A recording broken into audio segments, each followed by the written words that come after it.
സുപ്രഭാതം, good morning പ്രിയ സുഹൃത്തുക്കളെ, സഹോദരി സഹോദരന്മാരെ. ഞാൻ കുരിശുവീട്ടിൽ ജോൺ അഗസ്റ്റിൻ. ഫിഫ വേൾഡ് കപ്പിൻ്റെ ഇന്നലെ നടന്ന കളികളെക്കുറിച്ചുള്ള ഒരു ഫുട്ബോൾ പ്രാന്തൻ്റെ ജൽപ്പനങ്ങൾ എന്ന് മാത്രം കണ്ടാൽ മതി. അപ്പോൾ ഇന്നലെ കളന്ന 4 കളികൾ, അത് ആദ്യത്തെ കളി അമേരിക്കയും ആസ്ട്രേലിയയും തമ്മിലായിരുന്നു. പ്രതീക്ഷിച്ചതുപോലെ തന്നെ അമേരിക്ക 2-0 ആസ്ട്രേലിയനെ തോൽപ്പിച്ചു. ഓൾമോസ്റ്റ് ഏകപക്ഷീയമായ കളിയായിരുന്നു.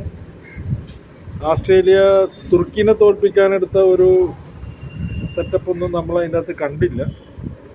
അമേരിക്കയുടെ മുമ്പിൽ ചെന്ന് കഴിഞ്ഞപ്പോഴത്തേക്കും കാര്യമായിട്ട് അവർക്കൊന്നും കാണിക്കാൻ പറ്റില്ല. എന്നിരുന്നാലും 2 ഗോളേ വാങ്ങിയുള്ളൂ എന്നുള്ളത് ഒരു വലിയ കാര്യമാണ്. പിന്നെ രണ്ടാമത്തെ കളി ആ ഗ്രൂപ്പിൽ തന്നെ പരാഗ്വേയും തുർക്കിയും തമ്മിലായിരുന്നു.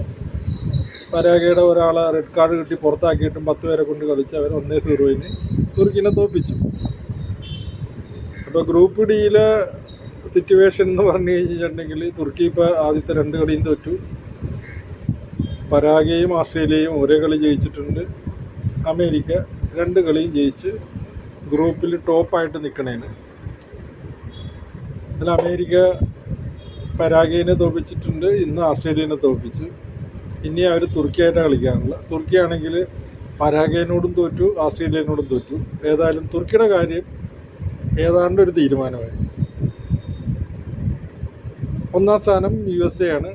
ഇനി പ്രത്യേകിച്ച് ആ ഗ്രൂപ്പിലൊന്നും അത്ഭുതങ്ങളൊന്നും സംഭവിക്കാൻ പോണില്ല, അതിനുള്ള സ്കോപ്പും ഇല്ല. 2-ാം സ്ഥാനക്കാർക്ക് ഒരു ചെറിയ പ്രശ്നമുണ്ട്.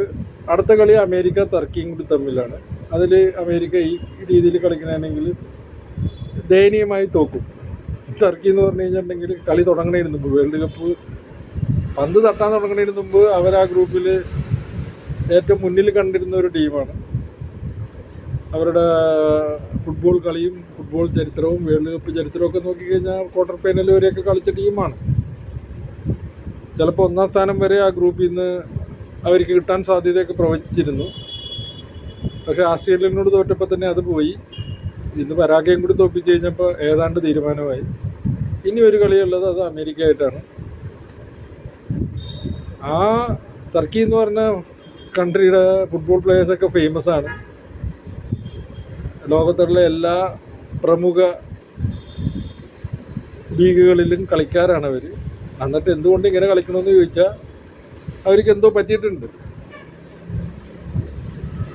അതവരുടെ ഫുട്ബോൾ മാനേജ്മെൻ്റ് ആകാം, അല്ലെങ്കിൽ അവരുടെ കോച്ചാകാം, അത് അവർ തീരുമാനിക്കട്ടെ. അവരെക്കുറിച്ച് അത്രയും പറയാനുള്ളൂ.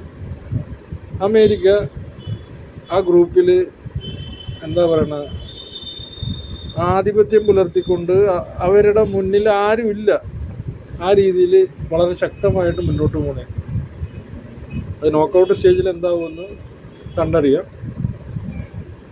പിന്നെ അവരുടെ രാജ്യത്ത് 100% ജനങ്ങളുടെ സപ്പോർട്ട് കൂടിയാണ് കളിക്കണമെന്നും കൂടി ഓർക്കണം. ഇനിയുള്ളത് 2-ാം സ്ഥാനക്കാരായിട്ട് ആര് വരും എന്നുള്ളതാണ്. ഓസ്ട്രേലിയക്കാണ് കൂടുതൽ ചാൻസ് ഞാൻ കാണുന്നത്. പരാഗ്വേ ഉണ്ട്. അടുത്ത കളി ഓസ്ട്രേലിയയും പരാഗ്വേയും കൂടി തമ്മിലുള്ളതാണ്. ഇതുവരെയുള്ള കളിയുടെ ഒരു സെറ്റപ്പൊക്കെ കണ്ടിട്ട് ഓസ്ട്രേലിയ ജയിക്കാനാണ് സാധ്യത. ഇൻ കേസ് അതൊരു ഡ്രോയായാൽ പോലും ആസ്ട്രേലിയ തന്നെ 2-ാം സ്ഥാനമായിട്ട് മുന്നോട്ട് പോകും. പരാഗ്വേക്ക് 3-ാം സ്ഥാനമായിട്ട് പോകണമെങ്കിൽ ബാക്കിയുള്ള 12 ഗ്രൂപ്പിലെ 3-ാം സ്ഥാനക്കാരിൽ ഏറ്റവും ബെറ്ററായിട്ട് വരണം. കാത്തിരുന്നേ പറ്റൂ, ഉറപ്പൊന്നും പറയാൻ പറ്റില്ല. അതാണ് ആ ഗ്രൂപ്പിലെ സ്ഥിതി. 2-ാമത്തെ ഗ്രൂപ്പിൽ ആദ്യം ഉണ്ടായ കളി ബ്രസീൽ ഹൈത്തിനെ തോൽപ്പിച്ചു എന്നുള്ളതാണ്.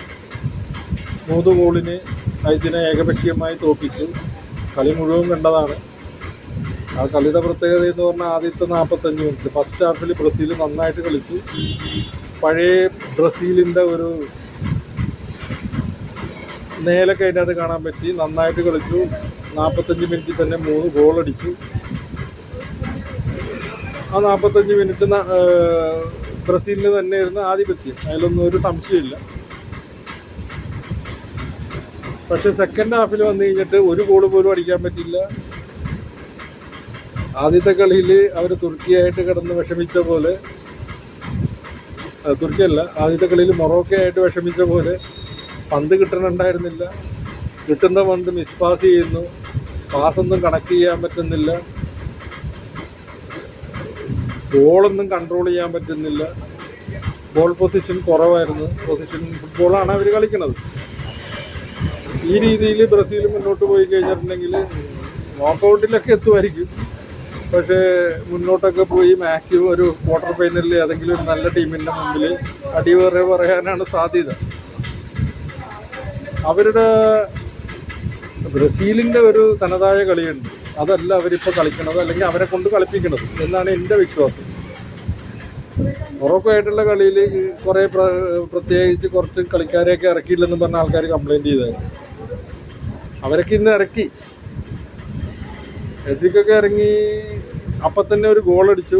കഷ്ടകാലത്തിന് മില്ലിമീറ്ററിൻ്റെ ഒരു വ്യത്യാസത്തിൽ അത് ഓഫ് സൈഡായി പോയി. ചിലപ്പോൾ ആ ഗോൾ വീണിരുന്നു കഴിഞ്ഞാൽ കളിയുടെ ഗതി മാറിപ്പോയേനെ. പക്ഷേ അതിനുശേഷം ഈ പറയണ കഴിഞ്ഞ പ്രാവശ്യം പ്രതീക്ഷിച്ച് കളിപ്പിക്കാതെ ഇരുന്ന എല്ലാവരെയും അവർ കളിപ്പിച്ചു. അവർക്കൊന്നും കാര്യമായിട്ടൊന്നും ചെയ്യാൻ പറ്റിയില്ല. കാസിമീറൊക്കെ നന്നായിട്ട് ഇന്ന് കളിച്ചു. കഴിഞ്ഞ പ്രാവശ്യം എന്ന് പറഞ്ഞാൽ ബോൾ പോലും കൺട്രോൾ ചെയ്യാൻ പറ്റുന്നുണ്ടായിരുന്നില്ല. അവസാനം വരെ ഇന്ന് കളിച്ചു. പുള്ളിനെ സബ്സ്റ്റിറ്റ്യൂട്ട് പോലും ചെയ്തില്ല. അയാൾക്ക് പ്രായമുണ്ടെങ്കിലും വലിയ കുഴപ്പമുണ്ടായിട്ട് എനിക്ക് തോന്നിയില്ല.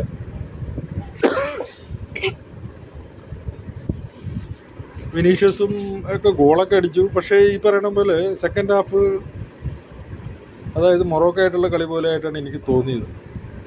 അതും മൊറോക്കോ ഒരു നല്ലൊരു ടീമായിരുന്നു. ഹൈറ്റി ആയിട്ട് സെക്കൻഡ് ഹാഫ് കളിച്ചത്. അത് ബ്രസീലല്ല കളിക്കണം. ബ്രസീലിൻ്റെ കളി അങ്ങനെയല്ല. ഇപ്പോൾ ഏതോ ഒരു സിനിമയിൽ ജഗദീഷ് ശ്രീകുമാർ പറഞ്ഞിട്ടില്ല, ഇത് എൻ്റെ കുട്ടിയല്ല എന്ന് പറഞ്ഞ പോലെ ബ്രസീലുകാർ ആ കളി കണ്ടിട്ട് സെക്കൻഡ് ഹാഫിൽ പറഞ്ഞിട്ടുണ്ടാവും ഇത് ഞങ്ങളുടെ ടീമല്ല എന്ന് പറഞ്ഞിട്ടുണ്ടാവും. അവർക്ക് അവരുടേതായ തനതായിട്ടുള്ളൊരു ശൈലിയുണ്ട്. സാമ്പാ നൃത്തം കളിക്കണ പോലെ എല്ലാവർക്കും ഇഷ്ടപ്പെടാനായിട്ട്. കാരണം ആ ബ്രസീലിൻ്റെ കളിയാണ്.